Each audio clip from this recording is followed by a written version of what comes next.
Alright, hey guys, what's going on? Welcome back to the channel. As you can see, I've got a bunch of new pedals here. The KSR Hera, the Soldano Super SLO pedal, and the Solar Guitars Chug pedal. These are running into my KSR PA50 and out of my two cabs here. The whole signal chain will be down there in the description. That said, I'm probably going to do individual videos on at least the Hera and the Chug. Possibly not on the Soldano. I'm not blown away by that pedal, to be perfectly honest. And that said, that's me coming from, hey, what I care about primarily are modern metal rhythm tones with some, less modern stuff in there too. Just as a reminder for people, my guitar, yes, it's a 7-string. It's what I enjoy to play. It's only tuned half a step down. So, okay, yes, I have an extra B flat there, but the rest of this is a standard guitar tuned half a step down. I'm not tuned down crazy low or anything. I play a bunch of Maiden, Megadeth, and all that sort of stuff too. Anyway, that's neither here nor there.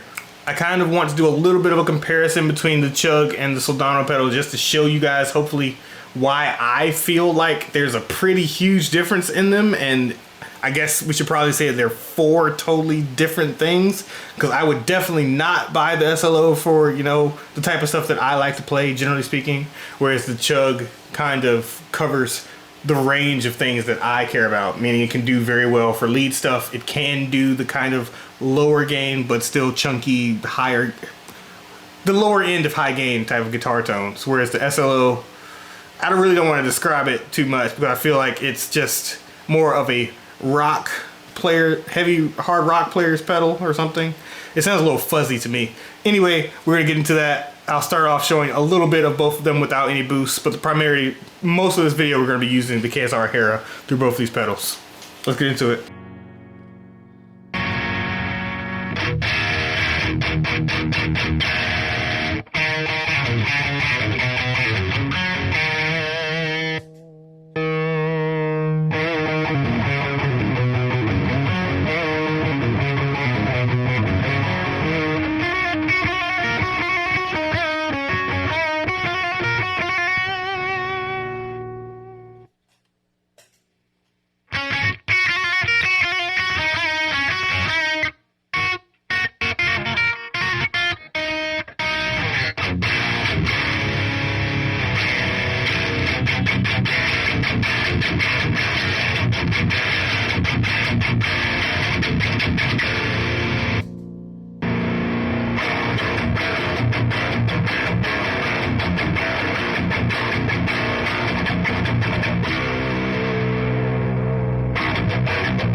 Yeah, so that kind of shows it off, as I'm kind of trying to say here.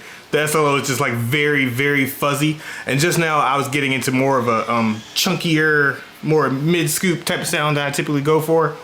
And let's kind of mess around with that. So right now, actually, so let's go to something, try to get to something that a little bit more close to what I typically go for. I'm going to move the Hera over to its tight and fat position and save this thick position for a little bit later.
right. Yeah, and there we go.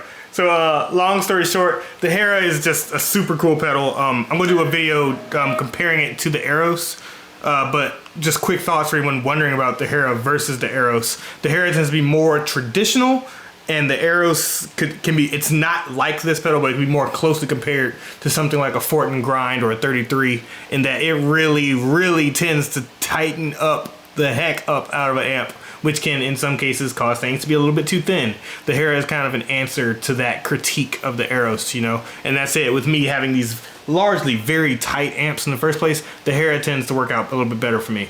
The Soldano SLO pedal, I'm not gonna sit here and call it bad, but that said, it's definitely not for me. It kind of takes me back to the Apex preamp. It reminds, like, I don't have the Apex preamp anymore. I sold it a long time ago. But it kind of reminds me of what that feels like going into a power amp. Meaning it's just not super tight. It feels like it's missing a degree of definition to like the notes and everything. It's just not quite there for me. I feel like it might be, you know, great for a hard rock type of sound or something like that, or fuzzes, or maybe just for somebody who just wants to use that just for their lead tone. It can be phenomenal. And you know, hey, it's a Soldano pedal. That might be entirely accurate to what they were trying to get out of the amp. I know that you can get some super cool modern sound and stuff out of the amp, but when a lot of people think of Soldano, they think of more classic style metal sound, so maybe it's fine. Unlike the Apex preamp. But yeah, and the Chug pedal is just super cool. I'm not gonna sit here and say that it's, you know, the best tone that I ever got in my life, but it's very fun to play modern metal on. I'm really enjoying it, and I have no doubt that I can you know, get a very mix ready, great sounding guitar tone out of the Chug pedal going into, at least into a power amp, which is, you know, how I feel it's intended to go. A power amp or direct to interface, that type of thing. I'm sure, as Ola has shown, it can do great as a distortion as well into a clean channel, but I'm not really super interested in that type of stuff. There's so much variation in how clean channels take distortions. I just prefer not to deal with it. But hey, if you guys enjoyed this video, please like the video, subscribe to the channel, and yeah, you guys take care.